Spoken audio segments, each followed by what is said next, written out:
Its government is requesting 10 billion cedis from the central bank to tackle COVID-19 related challenges to the economy with a fiscal gap of 21.42 million cedis.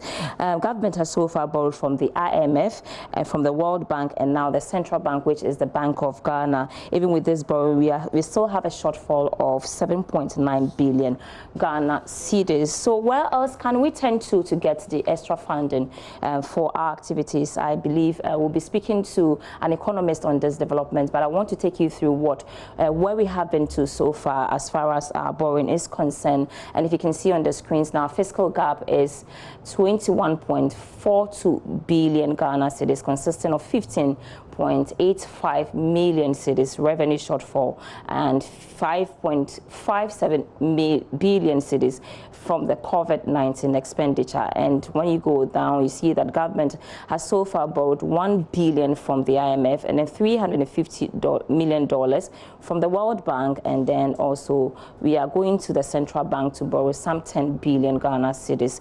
With that, we still have a shortfall of 7.9 billion Ghana cedis.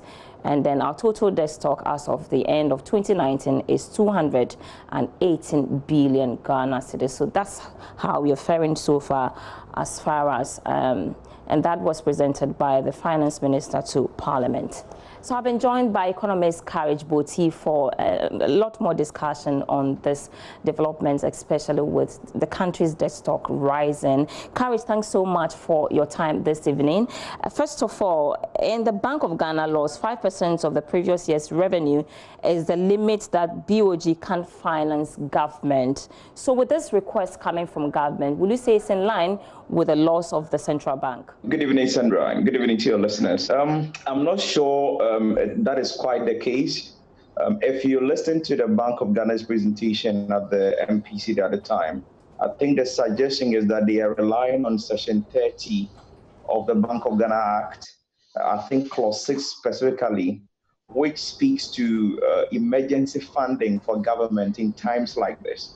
So I think if I remember my reading right, they were supposed to determine the amount in conjunction with the Controller and Accountant General. So if you realize the 10 billion package that they have actually made available, even let's focus on just the 5.5 billion that has been issued already, that's about more than the 5% of last year's revenue. If you look at the revenue of about 53 billion, that's more than the 5%, really. So they couldn't be compliant with that law. And I think they are falling on that provision that says that the government can actually fall back to the central bank in times of emergency like this.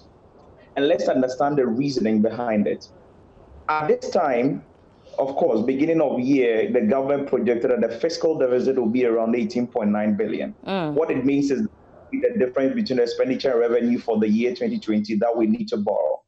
That is in place. Now, COVID, and that has imposed additional cost. In fact, the preliminary assessment said that they would need to borrow some 6.6 billion more.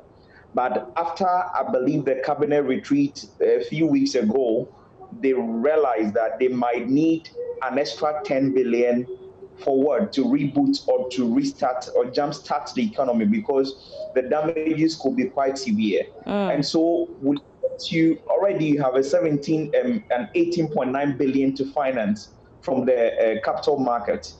The local market would not have that resource pool, and then the foreign market is turbulent, not favorable. Now you need additional expenditure or an additional revenue or money injected to jumpstart the economy. Will you want to depend on the local market that cannot supply? Will you want to go to the global market that will give you a punitive rate? I think the best compromise for all of us here is to resort to the central bank. And I believe the first component of this has been the Rwandan president who made a call like this.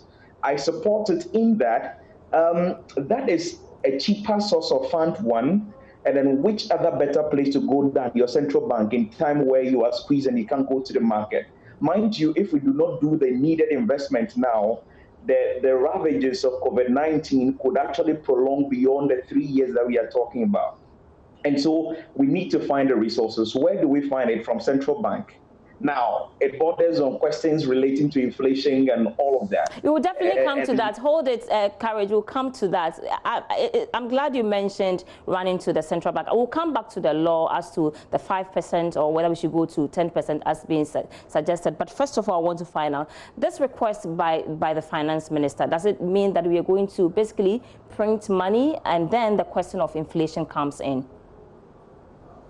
Oh yeah, the central bank needs to find money to finance the government. What would that mean? In fact, central bank financing loosely is what we refer to as printing money. So central bank will have to find money from its reserves.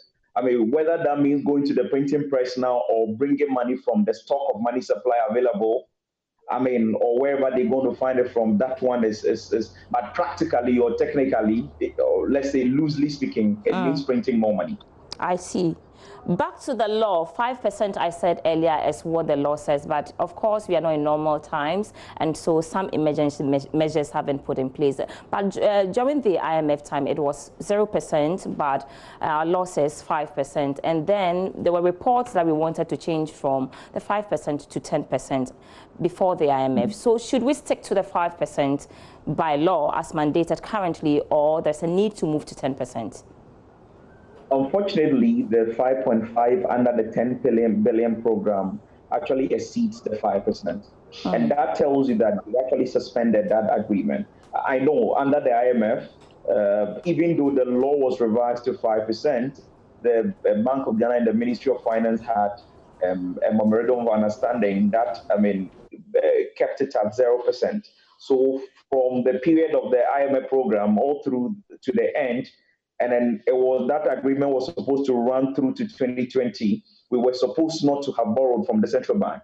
But under the circumstances, they are doing a 10 billion program. The central bank is standing ready to make available 10 billion on need basis, starting with the 5.5 billion. It already means that we've exceeded the 5% limit.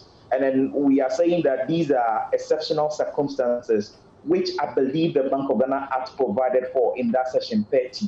I think clause 6, if I remember right, which made that provision for them to resort to the central bank if need be in times like this. All right, so definitely we need money. Situation at hand. Our debt stock is also going up and is currently at 218 billion cedis. Should we still be borrowing? Mind you, we have an outstanding amount of 7.9 billion to raise. And where are we going to get this money from?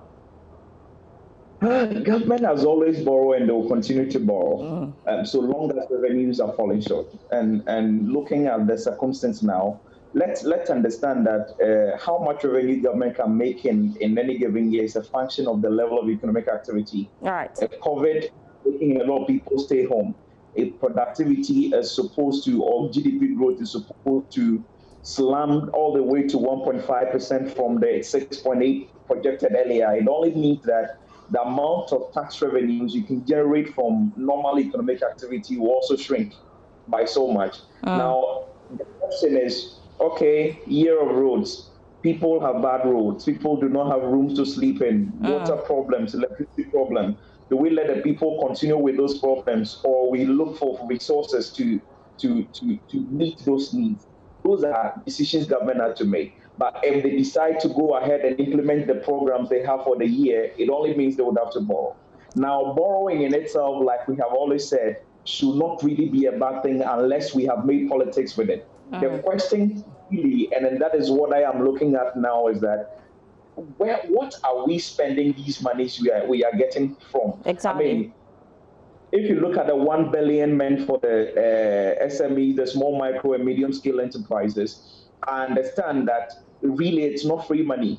They are looking at what you are producing, whether it's related to health or, I mean, the emergent needs now, and then whether you really have need to expand your business now to meet those trends. If you could convince the board that you are capable and then you have such needs, they give it to you. So if we continue in the line, then it tells you that the monies are being deployed in areas that can generate productivity for us to compensate or to pay back for those things. But then if we're going to use the monies, then of course you have to pay salaries, you have to do all of those things. and if the government is not raking enough money, the temptation is that we may be spending the money to pay the teachers that are sitting home, to pay all the other public servants that are not doing anything and are sitting home. Do you want to not pay them? That is also another difficulty you don't want to address. So it's a dicey. And then that is where the inflationary consequence of such financing could come to bear. Right. If we do not channel resources into productivity, which would actually compensate for the amount of money we're injecting into the system, we may have inflation on our hands. Right, well said. Quickly before you go, 30 seconds. We are borrowing, of course. How do we pay this monies back? You know, of course, I mean, if the monies are invested wisely in productive sectors that can generate returns, and of course, the small scale industry, they are supposed to pay back these loans anyway. And of course, all the other people, and I heard from your headline, and of course, it's in all over the place that the government is putting together a more comprehensive COVID alleviation program that will kind of resuscitate the economy. Which only means that beyond the SMEs, they'll be targeting a lot more companies and a lot more key sectors of the economy. I mean, if the targeting is not done right and the monies are not channeled to places they can produce and then pay for themselves, then we have problem at hand. Then the debt service becomes an issue to be paid through taxes, which may mean that over time, tax rates would actually be increased to make up for those things. So the usage of the revenues or the loans we are taking now is very key, and that is what we must all keep our eyes on. All right, grateful for your time. Unfortunately, we have to leave it here. Courage Boti is an economist with Data Bank. Let's go.